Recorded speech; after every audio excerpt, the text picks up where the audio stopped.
காளிக்கும் கங்காதேவிக்கும் இடையில நாராயணர் வந்து நிக்கிறாரு அப்படிங்கறதோட போன எபிசோட் முடிச்சிருந்தோம். இதோட தொடர்ச்சி இப்ப பாக்கலாம். நான் எப்பவுமே கங்கைய அழிக்கணும்னு நினைச்சது இல்ல, ஆனா இப்போ நிர்பந்திக்கிறீங்க அந்த செயலை செய்யறதுக்கு அப்படின்னு காளி கோபமா சொல்றாங்க. அதோட நாராயணரையும் தாக்குறதுக்கு முயற்சி பண்ண அங்க திடீர்னு ஒரு வித்தியாசத்தை உணர்றாங்க காளி. திரும்பி பார்த்தா கங்கை மேல இருந்த நெருப்பு மறைஞ்சு அவங்க நார்மலா ஆறாங்க. கங்காதேவி ஆச்சரியமா பார்க்க அங்க சிவன் வந்துடுறாரு. காளிக்கும் சிவனை பார்த்தது கோவம் அதிகமாவது. வந்துட்டீங்களா, நீங்க எப்படி வந்துருவீங்கன்னு எனக்கு தெரியும், ஏன்னா உங்களுக்கு என்னோட கோவத்தோட நெருப்பை அணைக்கணும், அப்பதானே உங்களோட கங்காதேவி காப்பாற்ற முடியும் அப்படின்னது எல்லாருமே அதை கேட்டு அதிர்ச்சி ஆகுறாங்க. நான் இங்க வந்தது கங்காதேவி காப்பாத்துறதுக்கா இல்ல அப்படின்னு சொல்லும் போதே காளியும் கோவமா, அப்போனா என்ன தடுக்கிறதுக்கா வந்தீங்களா கங்கை மாதிரி அப்படின்னு கேக்குறாங்க. இவரோ ஏதோ சொல்ல வராரு காளி அப்படின்னு சொல்ல வராரு. ஆனா அந்த அம்மா கையை நீட்டி நீங்க சொல்ல வேண்டாம் அப்படிங்கிற மாதிரி காளி தடுத்து நிறுத்திட்டு, நீங்க தரப்போற எந்த ஒரு விளக்கமும் எனக்கு தேவையில்லை அப்படின்னு சொல்லிட்டு எல்லாரையும் பார்த்து ஒரு முறை மறைச்சிட்டு போறாங்க. கிளம்புறதுக்கு முன்னாடி இவனை பார்த்து நல்லாவே முறைச்சிட்டுங்க வந்து கிளம்புறாங்க. எல்லாம் ரொம்ப அமைதியா நின்றுட்டு இருக்கு.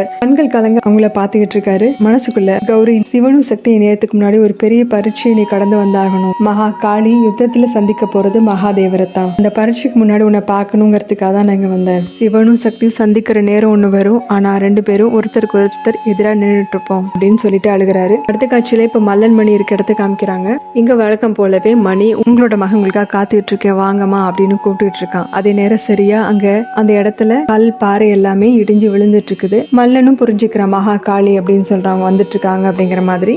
மணி ரொம்ப ஆர்வத்தோட திரும்பி பார்த்துக்கிட்டு இருக்கான். மல்லனும் நம்ம நினைச்சு சாதிச்சிட்டோம் அப்படிங்கிற மாதிரி சந்தோஷமா சிரிச்சிட்டு இருக்கு. அவங்களுக்கு உதவியாளர்களா இருந்தாங்க இல்லையா, அவங்கள தெரிச்சுங்க ஓடிட்டு இருக்காங்க பயந்து. அவங்க எல்லாரும் எதிர்பார்த்த மாதிரி காளி ஆயுதங்களோட கோபத்தோட ஆக்ரோஷத்தோடயும் உள்ள நுழையிறாங்க. அவங்களோட சலங்கை ஒலிக்க அந்த இடமே அதிர காளி உள்ள நுழையிறாங்க. எவ்வளவு தவறுகளை செய்தாலும் மணி காளியோட தரிசனத்துக்காக காத்துட்டு இருந்தா இல்லையா, அவங்கள பார்த்து ரொம்ப சந்தோஷமா ஆனந்த கூத்தாடுறான். அதோட காளி எனக்காக வந்துட்டாங்க அப்படின்னு சந்தோஷமா மண்டிட்டு அவங்கள நான் வரவேற்கிறேமா அப்படின்னு சொல்லி வரவேற்கும் செய்யறான். ஆனா காளியோ கோவத்தோட பாத்துட்டு இருந்தாங்கனாலும் அவன் பேசுறது எல்லாத்தையும் அமைதியா தான் கேட்டுட்டு இருக்காங்க. இறுதியில என்னோட பக்தி ஜெயிச்சிருச்சு அப்படின்னு சொல்ல பின்னாடி மல்லன் வந்து நின்றுட்டு மணின்னு கூப்பிட, தமையா என்னோட காளி வந்துட்டாங்க, என்னோட தாயார் வந்துட்டாங்க அப்படின்னு சொல்லிட்டு அவன் கண்ணையும் தேய்ச்சி பாத்துக்கிறான். என்னால நம்பவே முடியல நீங்களா வந்திருக்கீங்க அப்படிங்க. காளியோ கோபம் குறையாம ஆனா எதுவும் பேசாம அந்த இடத்துல நம்ம பண்ற எல்லாத்தையும் வேடிக்கை பார்த்துட்டு இருக்காங்க. தாயார் இனிமே நம்ம கூட தான் இருப்பாங்க அப்படின்னு மணி சொல்லவும் மல்லன் சொல்றான், தாயாரை நம்ம வசப்படுத்தினதுக்கு அப்புறம் நம்ம என்ன வேணா செஞ்சுக்கலாம் அப்படின்னு சொல்றான். அதாவது காளி என்ன நம்ம வசப்படுத்தல, அதனால அவன் கோவத்துல இருக்காங்க, கொஞ்சம் அமைதியா இரு அப்படிங்கிற மாதிரி அவனை அமைதிப்படுத்துறான். காளியை கோச்சிட்டு வந்த குழந்தை மாதிரி கோவத்தோட தான் நின்று இருக்காங்க.